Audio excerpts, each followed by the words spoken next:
My name is Morgan Hudson, and I'm a first-year occupational therapy student at Midwestern University. Today I'm going to share with you an occupational-based kit for our Analysis 1 class. The kit that I designed is a watercolor painting kit. So first I'm going to describe to you what I've decided to include in my kit and then how I think this could be used in practice. So to begin, I have watercolor paper, paper towels, which can be used for any cleanup or to blot a paintbrush. I have 2 watercolor palettes. These are dried watercolors.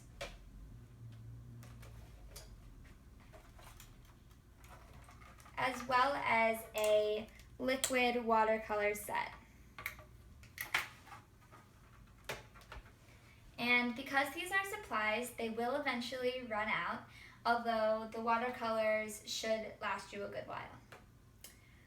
So next there are some tools I've included. These are watercolor brushes. There's just an arrangement of different types of brush heads with different fibers, whether that be synthetic or natural. I have a palette that can be used for mixing, as well as somewhere to house the water. A piece of equipment I decided to include is a easel, which can be placed on the work surface and used as a stable place to create your art. So all of these items can be found at a local arts and crafts store like Joann Fabrics or Michael's. So the way that I think that this kit can be used is actually very wide ranged. I feel that children all the way through older adults would find value in participating in this type of occupation. So painting itself has both cognitive and physical requirements. So when we think cognitively, painting requires an attention span, visual perception, as well as sequencing of complex movements. And that kind of ties into the physical demands of this task. So physically, we might think about the voluntary muscle movements that we would make and the motor reflexes. And the good thing about this type of activity is that it can be adapted and graded to meet different physical needs, because we know that the people that occupational therapists work with have different abilities.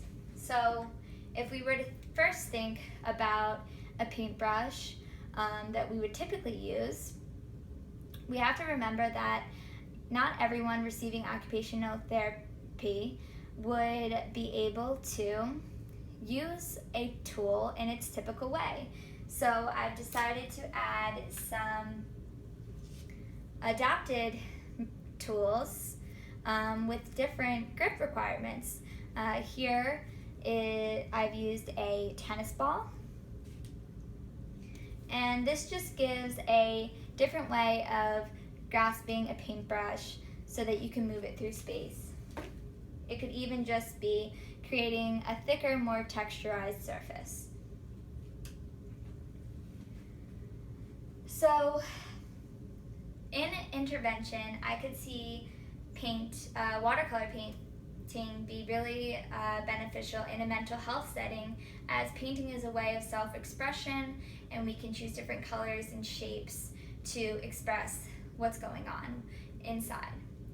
And additionally, it could also be used in many different settings with many different people, but specifically people who are looking to increase their strength in their upper extremities or in their intrinsic hand muscles.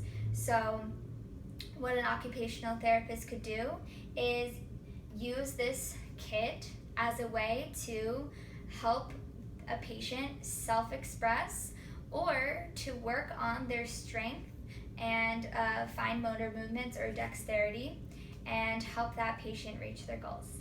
Thank you.